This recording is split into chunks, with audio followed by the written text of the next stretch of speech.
Hi friends, എല്ലാവർക്കും എൻ്റെ ചാനലിലേക്ക് സ്വാഗതം. ഞാൻ ഇന്നൊരു സ്പെഷ്യൽ ഇടിയപ്പമാണ് ഉണ്ടാക്കാൻ പോകുന്നത്. നിങ്ങൾ കൂടി പരിചയപ്പെടുത്തുക. ഇവരെ ഇത് കഴിച്ചിട്ടില്ലാത്തവർ കഴിച്ചു നോക്കുക. നമുക്കിത് അതിനുവേണ്ടി ഞാൻ കുറച്ച് പച്ചച്ചക്കയാണ് എടുത്തിരിക്കുന്നത്.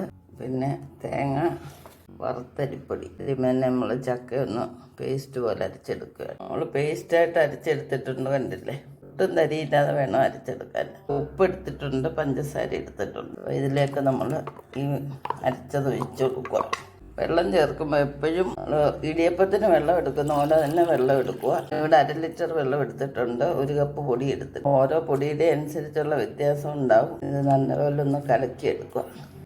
ഇതിലേക്ക് ഞാൻ നെയ്യ് ഒഴിക്കുന്നുണ്ട്, ഒരു ശകലം മയത്തിന് വേണ്ടി. അപ്പോൾ നിങ്ങൾക്ക് നെയ്യൊക്കെ വേണ്ടുന്നവർ ഒഴിച്ചാൽ മതി. ഞാൻ ഇടിയപ്പം ഉണ്ടാക്കിയാലും നെയ്യ് ഒഴിക്കും. അപ്പോൾ ഓരോരുത്തരുടെ ഇഷ്ടത്തിനനുസരിച്ച് ചെയ്യുക. ഇത് അരച്ചെടുക്കുമ്പോൾ പ്രത്യേകം ശ്രദ്ധിക്കുക, ഒട്ടും തരിയില്ലാതെ എടുക്കണം. അഥവാ തരി ഉണ്ടെന്ന് തോന്നുവാണെങ്കിൽ വലിയ അരിപ്പയ്ക്കകത്ത് നല്ലപോലെ വെള്ളം ചേർത്ത് അരിച്ചെടുക്കുക. അപ്പോൾ ഞാൻ ഇതൊന്ന് ചൂടായിട്ടുണ്ട്. ഈ സമയത്ത് പൊടി ഇട്ട് കൊടുക്കുക. എന്നിട്ട് നന്നായിട്ട് ഇളക്കിയെടുക്കുക. നമ്മൾ ഇടിയപ്പത്തിൻ്റെ അതേ പ്രോസസ്സ് തന്നെയാണ്. ചക്ക ചേർക്കുന്നു എന്നുള്ളതേ ഉള്ളൂ. നല്ലൊരു ടേസ്റ്റാണ്. ഇനിയിപ്പോൾ അങ്ങോട്ട് ചക്കയുടെയൊക്കെ സീസണാണ്. ചക്കയൊന്നും വെറുതെ കളയേണ്ട കാര്യമില്ല. ചക്ക ഉള്ളവർക്ക് പച്ചച്ചക്ക ഏറ്റവും നല്ലതാണ്. ഇങ്ങനെയൊക്കെ കാപ്പിയൊക്കെ ഉണ്ടാക്കുമ്പോൾ പുതിയ വെറൈറ്റീസ് നമുക്ക് ഉണ്ടാക്കിയെടുക്കാൻ ഒക്കില്ല. ഫ്രഷായിട്ട് കിട്ടും. നല്ലൊരു ക്രീമി കളറാണ്. നമ്മൾ വെള്ളം ചേർക്കുമ്പോൾ എപ്പോഴും ശ്രദ്ധിക്കേണ്ട ഒരു കാര്യമാണ്. ആവശ്യത്തിന് പൊടിയുടെ അനുസരിച്ച് പൊടിയുടെ 1.5 ഇരട്ടി വെള്ളം വേണം നമ്മൾ ഒഴിക്കാൻ സാധാരണ. അതല്ല വേണമെന്നുണ്ടെങ്കിൽ നമുക്കൊരു ശകലം തിളച്ച വെള്ളം മാറ്റി വെച്ചിരുന്ന് വേണ്ടുമ്പോൾ ഒഴിച്ച് കുഴച്ചെടുക്കാം. വെള്ളം കൂടിപ്പോകരുത്. കൂടിപ്പോയാൽ പൊടി ഇച്ചിരി ഇട്ടാൽ മതി. പിന്നെ ക്വാണ്ടിറ്റി കൂടിപ്പോകുമെന്നുള്ളതേ ഉള്ളൂ. നല്ലൊരു ചെറിയ മണവും ഒക്കെ ഉണ്ട്. ആള് കൂടുതലുള്ളിടത്ത് ക്വാണ്ടിറ്റി കൂടുതൽ പൊടി വേണ്ടി വരും. അപ്പോൾ അതനുസരിച്ച് ചക്കയും ചേർക്കുക. അപ്പം നമ്മുടെ മാവെല്ലാം നന്നായിട്ട് കുറുകി കിട്ടിയിട്ടുണ്ട്. ഇനി തീ ഓഫ് ചെയ്യുക. അടിക്കൊന്നും പിടിക്കാതെ കിട്ടിയിട്ടുണ്ട്. നെയ്യ് ഒഴിച്ചത് കൊണ്ടാണ് നമുക്കങ്ങനെ അടിക്ക് പിടിക്കാതെ കിട്ടുന്നത്. നെയ്യ് ഒഴിക്കുമ്പം പീച്ചുന്നതിനും പാടില്ല. ഒരു നല്ല ടേസ്റ്റ്. ഇത് നന്നായിട്ടൊന്ന് ആറുമ്പം നമുക്ക് കൈകൊണ്ട് ഒന്നുകൊണ്ടൊന്ന് കുഴച്ചെടുക്കും. അപ്പോൾ ഇത്രയേ ഉള്ളൂ ജോലി. പെട്ടെന്ന് തന്നെ ഒട്ടലൊന്നുമില്ല. ഒന്ന് ആറട്ടെ ജോലി.